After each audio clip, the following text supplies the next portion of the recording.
പുരുഷൻ അവിടെ ഒരുത്തനുണ്ടോ, അവനാണ് അവിടെ എല്ലാം ചെയ്യേണ്ടത്. അതൊരു ഭാരമാണ്. എന്താ ബാലൻസ് ഉള്ള അച്ഛന്റെ ബാധ്യത മാത്രമുണ്ട്. ടെൻഷനിലാണ് അവർ ജീവിക്കുന്നത്. ശരിക്കും അവർ അനുഭവിക്കുന്ന ഒരു ഫ്രസ്ട്രേഷൻസ് ഉണ്ട്, അവരനുഭവിക്കുന്ന വേദനകളുണ്ട്. ഒരാളോട് തുറന്നു പറയാൻ പറ്റുമോ? പ്രിവിലേജ് എന്ന് വിചാരിക്കുന്ന പല കാര്യവും പുരുഷന്മാരുടെ പ്രിവിലേജ് അല്ല. സോ നമ്മൾ പാട്രിയാർക്കി എന്ന് ഒരുപാട് കൊല്ലമായിട്ട് കേൾക്കുന്ന ഒരു വാക്ക് മാത്രമല്ല, പണ്ടത്തെ കാലത്ത് പാട്രിയാർക്കൽ സൊസൈറ്റിയിലാണ് നമ്മൾ ജീവിച്ചത്. പക്ഷെ ഇപ്പോഴും അതിന് മാറ്റം വന്നിട്ടുണ്ടോ എന്ന് ചോദിച്ചാൽ ഒരുപാട് ചേഞ്ച് എന്ന് പറയാൻ പറ്റില്ല, എന്നാൽ നല്ലൊരു ചേഞ്ചും ഉണ്ട്. പക്ഷേ ഈ പാട്രിയാർക്കി കൊണ്ട് പണ്ട് സ്ത്രീകളായിരുന്നു കൂടുതൽ സഫർ ചെയ്തുകൊണ്ടിരുന്നത്. ഇന്ന് സ്ത്രീകൾ സഫർ ചെയ്യുന്നവരുണ്ട്, പക്ഷെ പുരുഷന്മാരറിയാതെ അവർ ഒരുപാട് അതിൽ പോകുന്നുണ്ട്. ആക്ച്വലി ഇപ്പൊ ഒരു ഫാമിലിയിൽ തന്നെ എടുക്കുകയാണ്, ഒരു കുടുംബഭാരം മുഴുവൻ ഒറ്റയ്ക്ക് ചുമക്കേണ്ട ഒരു അവസ്ഥ ഈ ആൺപിള്ളേർക്ക് വരികയാണ്. ഒരു ഫാമിലിയിലെ ഫുൾ കാര്യങ്ങള്, എന്തെങ്കിലും സാമ്പത്തികമായിട്ടും എല്ലാ കാര്യങ്ങളും ഇവരിലെ മാത്രം ആശ്രയിച്ചിരിക്കുന്ന ഒരു അവസ്ഥയാണ്. അതായത് കടമ എന്നുള്ളൊരു സ്റ്റീരിയോ ടൈപ്പ് സാധനം ഇത് ഇവരെ കുഞ്ഞിലേ കുത്തിവെച്ച് വളർത്തുവാണ്. അപ്പൊ ഇവർക്ക് ഇത് ചെയ്തില്ലെങ്കിൽ ആണല്ല എന്നുള്ളൊരു സാധനമാണ് അവരുടെ മനസ്സിൽ. എല്ലാത്തിനും ഒരു ഈഗോ വരും. നമ്മൾ നേരത്തെ പറഞ്ഞ പോലെ കരയാൻ പാടില്ല എന്ന് നമ്മളൊരു ഇതെടുത്തിട്ടുണ്ടായിരുന്നു. അതിൽ പറയുന്ന പോലെ തന്നെയാണ് ഇവരുടെ ഉള്ളിൽ ഇതുണ്ട്. ഓക്കെ, ഇങ്ങനെ ഒരു കാര്യം വന്നാൽ അവിടെ ഇപ്പൊ മൂത്ത ചേച്ചിയുണ്ടോ ഇളയ പെങ്ങളുണ്ടോ അതൊന്നും അല്ല. അവിടെ പുരുഷൻ അവിടെ ഒരുത്തനുണ്ടോ, അവനാണ് അവിടെ എല്ലാം ചെയ്യേണ്ടത്. അതൊരു ഭാരമാണ്. അതെ, ഫുൾ ഭാരങ്ങളും നമ്മളിപ്പോ ഓരോ കോമഡി റീൽസിലാണെങ്കിലും കാണുന്നുണ്ട്. എന്താ ബാലൻസ് ഉള്ളത്? അച്ഛന്റെ ബാധ്യത മാത്രം, അത് മാത്രമേ എനിക്ക് തരാനുള്ളൂ, അങ്ങനെയുള്ള രീതിയിൽ. അത് പറയുന്നത് ഒരു ആണിനോട് തന്നെയാ പറയുന്നത്, അല്ലാണ്ട് ഒരു പെൺകുട്ടിനോടല്ല ആ ഡയലോഗ് പറയുന്നത്. എന്താ ബാലൻസ് ഉള്ള അച്ഛന്റെ ബാധ്യത മാത്രം ഉണ്ട് നിനക്ക് തരാനായിട്ട്. പക്ഷെ അത് കോമഡി ആയിട്ടാണെങ്കിലും ശരിക്കും സത്യമുണ്ട് ശരിക്കും പറഞ്ഞു കഴിഞ്ഞാൽ. കാരണം ഒരു ഫാമിലിയുടെ ഫുൾ റെസ്പോൺസിബിലിറ്റി ഏറ്റെടുക്കാന്ന് പറഞ്ഞു കഴിഞ്ഞാൽ ചെറിയ കാര്യമല്ല. അവർക്ക് പറയാൻ ആരോടും എന്ത് പറയും? ആൺപിള്ളേരാണ്, മനസ്സിൽ ഒതുക്കി നടക്കണം, എല്ലാം മനസ്സിൽ ഒതുക്കി നടന്ന് എല്ലാ കാര്യങ്ങളും ചെയ്യണം. അങ്ങനെയാണ് പൊതുവെ നമ്മളെല്ലാവരും, അതായത് ബോയ്സിനെ പഠിപ്പിച്ചു വെച്ചേക്കുന്ന കാര്യങ്ങൾ തന്നെ, അല്ലെങ്കിൽ സ്വയമായിട്ട് ചിന്തിച്ച് വെച്ചേക്കുന്ന കാര്യങ്ങൾ അതൊക്കെ തന്നെയാണ്. ഒരു ഇപ്പൊ ഒരു പെങ്ങളുണ്ടെങ്കിൽ അവരെ കല്യാണം കഴിപ്പിച്ച് വിടണം. പെങ്ങളെ കല്യാണം കഴിപ്പിച്ച് വിടുക എന്ന് പറഞ്ഞൊരു സാധനം ഉണ്ടല്ലോ, ഇത് കേട്ടാണ്. കാരണം എൻ്റെ ഒരു അഭിപ്രായത്തില് സ്വന്തമായിട്ട് കല്യാണം നടത്തുന്നതായിരിക്കും ബെറ്റർ എന്നുള്ള ഒരു കാര്യം. അല്ലെ പിന്നെ എവിടെയെങ്കിലും ഒരു അനിയന്റെ കല്യാണം നടത്തണം, അല്ലെങ്കിൽ ചേട്ടന്റെ കല്യാണം നടത്തണം എന്നൊരു പെണ്ണ് സഹോദരന്റെ കല്യാണം നടത്തിയിട്ട് വേണം. അങ്ങനെയൊക്കെ റെയറാണ്, ഉണ്ടാവാം, പക്ഷെ ഭയങ്കര റെയറാണ്. പുരുഷന്മാര് പക്ഷെ ഞാനൊരു ടീനേജ് പ്രായമുള്ള പയ്യന്മാരോട് സംസാരിക്കുമ്പോഴും അവർ പറയുന്ന കാര്യമാണ്, പെങ്ങളുടെ കല്യാണം ഒക്കെ നടത്തണ്ടേ, വളർന്നു വരികയാണെന്ന്. അവർ ടീനേജിൽ നിൽക്കുന്നേ ഉള്ളൂ, അപ്പോഴും അവരുടെ ഭാരം അവിടെ അങ്ങനെ ഒരു കാര്യം നിൽക്കുകയാണെന്നുള്ളതാണ്. ആ ടെൻഷനിലാണ് അവർ ജീവിക്കുന്നത്. ബാധ്യത എന്ത് പറഞ്ഞാലും ആവശ്യമില്ലാത്ത ലോണുകള് അവരെ കൊണ്ട് തന്നെയാണ് എടുപ്പിക്കാറ്.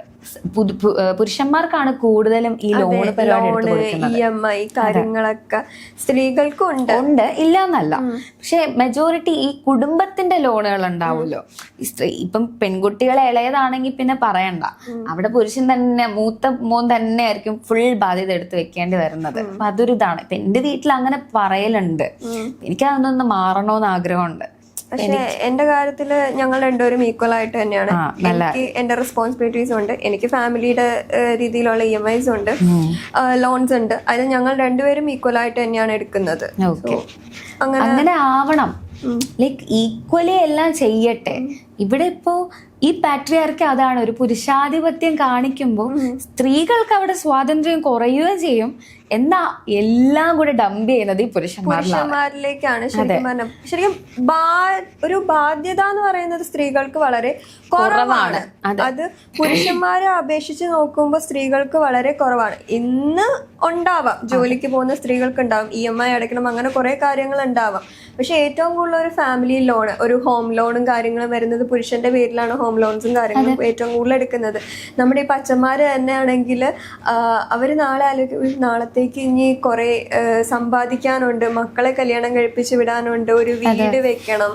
കാരണം ഇതൊക്കെ ഒരു പുരുഷനെ സംബന്ധിച്ചിടത്തോളം അവന്റെ ഉള്ളിലേക്ക് ഇട്ടുകൊടുക്കുന്ന റെസ്പോൺസിബിലിറ്റീസ് ആണ്. ശരിക്കും അവരനുഭവിക്കുന്ന ഒരു ഫ്രസ്ട്രേഷൻസ് ഉണ്ട്, അവരനുഭവിക്കുന്ന വേദനകളുണ്ട്. ഒരാളോട് തുറന്നു പറയാൻ പറ്റുമോ? അത് നമുക്ക് പറയാൻ പറ്റില്ല. കാരണം ഇത് ഞാൻ ചെയ്യേണ്ട ജോലിയാണ്, ഇത് ഞാൻ ചെയ്തേ പറ്റൂ എന്നുള്ള കാര്യങ്ങള്. ഇപ്പൊ ഉദാഹരണം പറയുവാണെങ്കിൽ ഇപ്പൊ ഒരു വീട്ടിൽ അച്ഛനും അമ്മയും അവർക്ക് ഭയങ്കര കൊടിയ ദാരിദ്ര്യമാണെന്ന് വിചാരിച്ചോ. അപ്പൊ അവർക്ക് ജീവിക്കാൻ വകയില്ലാത്തൊരു സിറ്റുവേഷൻ. അവർക്കുള്ളത് ഒരു മൂത്ത മകനും ഒരു പെങ്ങളും അനിയത്തി മോളുമാണുള്ളത്. മോള് മൂത്തതായിക്കോട്ടെ ഇളയതായിക്കോട്ടെ.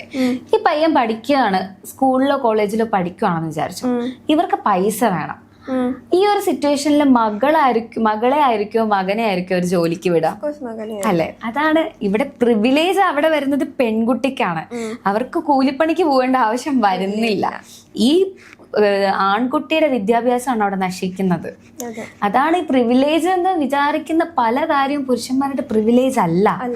അത് റിയലൈസ് ചെയ്ത ഈ പാട്രിയാർക്കൽ സൊസൈറ്റിയിൽ നിന്ന് അവർക്ക് രക്ഷപ്പെടാം. അതെ, പിന്നെ ഇവരുടെ മെന്റൽ ഹെൽത്തിനെ ഏറ്റവും കൂടുതൽ ബാധിക്കുന്നുണ്ടാവും ഈ ഒരു കാര്യങ്ങള്.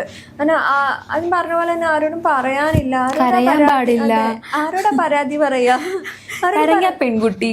അതെ, അങ്ങനെ കുറേ കാര്യങ്ങളുണ്ട് ഇവർക്ക്. അതെ, അവരുടെ മെന്റൽ ഹെൽത്ത് ശരിക്കും പറഞ്ഞാൽ ഭയങ്കര മോശമായിട്ട് തന്നെയാന്ന് പറയാം. ഇപ്പൊ നമുക്കിപ്പോ ഒരു പുറത്തെവിടെയെങ്കിലും പോവാണ്, ഡേറ്റിങ്ങിന് പോവാണ്, നമ്മുടെ ഗേൾ ഫ്രണ്ടിനെയും കൊണ്ട് പോവാണെന്നൊക്കെ, ഗേൾ ആയിട്ടുള്ള ഒരു ബെസ്റ്റ് ഫ്രണ്ടിനെ കൊണ്ടുവന്നാൽ പോലും ഇവരാണ് ഇനിഷ്യേറ്റീവ് എടുത്ത് പൈസ എടുക്കുന്നത്. ഇപ്പൊ നമ്മള് ഫാമിലി ആയിട്ട് പോവാൻ നേരത്താണെങ്കിൽ പോലും ഇവൻ വേണം അവിടെ പൈസ കൊടുക്കാനായിട്ട്. ചിലപ്പോ പെൺകുട്ടിയും ഒരുപാട് ഇവരെ പോലെ തന്നെ ഏൺ ചെയ്യുന്നുണ്ടാവും. പക്ഷെ എന്നാലും ഇവനാണ് ഈ പൈസ കൊടുക്കുന്നത്. ഒരു ഹോട്ടലിൽ പോയാലും എവിടെ പോയാലും ഇവനാണ് ഈ പൈസ കൊടുക്കുന്നത്. കാരണം എന്താന്ന് വെച്ച് കഴിഞ്ഞാൽ അവനാണ് കൊടുക്കുന്നത്. പെൺപിള്ളേർ മിണ്ടാതെ ആയിരിക്കും. പെൺപിള്ളേരും ഉണ്ടായിരിക്കും. പൈസ ഇല്ലാത്തപ്പം അങ്ങോട്ടും ഇങ്ങോട്ടും കൊടുക്കുന്നതിനും സഹായിക്കുന്നതൊന്നും ഒരു പ്രശ്നമല്ല. പക്ഷെ പെൺകുട്ടികൾ ഞാൻ കൊടുക്കാം എന്ന് പറഞ്ഞാൽ ഇവർ സമ്മതിക്കില്ല. ഇവർക്കെന്തോ കുറച്ചില്, എല്ലാരെയും പറയുന്നതല്ല, പല പുരുഷന്മാരിലും കണ്ടിട്ടുള്ളതാണ്. ഞാനുള്ളപ്പോ എന്തിനാ ഇവള് കൊടുക്കുന്നത് എന്നുള്ളൊരു സംഭവം എടുക്കും. പക്ഷെ ഇന്ന് മാറിയിട്ടുണ്ട്, കുറെ ചെറുപ്പക്കാര് മാറിയിട്ടുണ്ട്. ഓക്കെ, നീ കൊടുക്കുകയാണെങ്കിൽ സന്തോഷം എന്നുള്ളൊരു കാര്യം, അത് നല്ലൊരു കാര്യമാണ് കേട്ടോ. രണ്ടുപേരും പുറത്തു പോയി കഴിഞ്ഞാൽ രണ്ടുപേരും ഈക്വലി എടുക്കാൻ നോക്കണം. കാരണം ഒരാൾ മാത്രമല്ല ഫുഡ് കഴിക്കുന്നത്, രണ്ടുപേരും കൂടെ ഉണ്ടെങ്കിൽ കൊടുക്കുക. അതെ, മാറി അങ്ങോട്ട്. ഇപ്രാവശ്യം ഇവര് കൊടുത്താൽ അടുത്ത പ്രാവശ്യം ഓക്കെ ഞാൻ കൊടുക്കാന്നുള്ളൊരു കാര്യം. അതെ അതെ, അങ്ങനെയാണ് ശരിക്കും പറഞ്ഞാൽ വേണ്ടത്. പുരുഷന്മാരും കൂടെ സമ്മതിക്കണം. ഈഗോ കളയണം. പക്ഷെ ഇപ്പൊ സമ്മതിക്കുന്നുണ്ട് ഒരുപാട് പേര്, എല്ലാവരും ഇപ്പൊ അങ്ങനത്തെ രീതിയിലേക്ക് എത്തുന്നുണ്ട്. പക്ഷെ ഞാൻ നോക്കിയെടുത്തോളം പെൺപിള്ളേരാണ് അധികം മിണ്ടാതിരിക്കുന്നത്. ഞാൻ കൊടുക്കാന്ന് പറഞ്ഞ ഇനിഷ്യേറ്റീവ് എടുക്കുന്നത് ഞാൻ അങ്ങനെ കണ്ടിട്ടില്ല. കുറെ പേര് ചെയ്യുന്നുണ്ടാവും. അല്ല, ഉണ്ട്, ഒരുപാട് പേര് ചെയ്യുന്നുണ്ട്. പറഞ്ഞു നോക്കുന്നവരും ഉണ്ട്. പക്ഷെ ഇവർക്കൊരു സ്നേഹത്തിന്റെ പുറത്താണ് ശരിക്കും ബോയ്സ് അങ്ങനെ ചെയ്യുന്നത്. പക്ഷെ ശരിക്കും അതൊരു അത് ചെയ്യുമ്പോ നിങ്ങൾക്ക് അത് സ്റ്റീരിയോ ടൈപ്പ് പോലെ. അതെ, ഇവിടെ ചെന്നാലും ഞാൻ തന്നെയാണ് ചെയ്യുന്നത്. അത് മിസ്യൂസ് ചെയ്യാനുള്ള ചാൻസ് കൂടുതലുണ്ട്. മിസ്യൂസ് ചെയ്യുന്ന ഫ്രണ്ട്സും കൂടെ ഉണ്ടെങ്കിൽ പിന്നെ പറയ വേണ്ട. സോ ഈക്വൽ ആയിട്ടുള്ള കാര്യങ്ങൾ ചെയ്യാൻ നോക്കുക. അല്ലാണ്ട് ബാധ്യതകൾ മൊത്തം നിങ്ങളുടെ മാത്രമല്ല. പാട്രിയാർക്കി നിങ്ങളുടെ പ്രിവിലേജ് അല്ല, അത് നിങ്ങൾ റിയലൈസ് ചെയ്യുക. സോ ഈക്വലി എല്ലാ ഓപ്പർച്യൂണിറ്റീസ് ആയാലും എല്ലാ കാര്യങ്ങളും ഈക്വലി മുന്നോട്ട് പോട്ടെ. So thank you.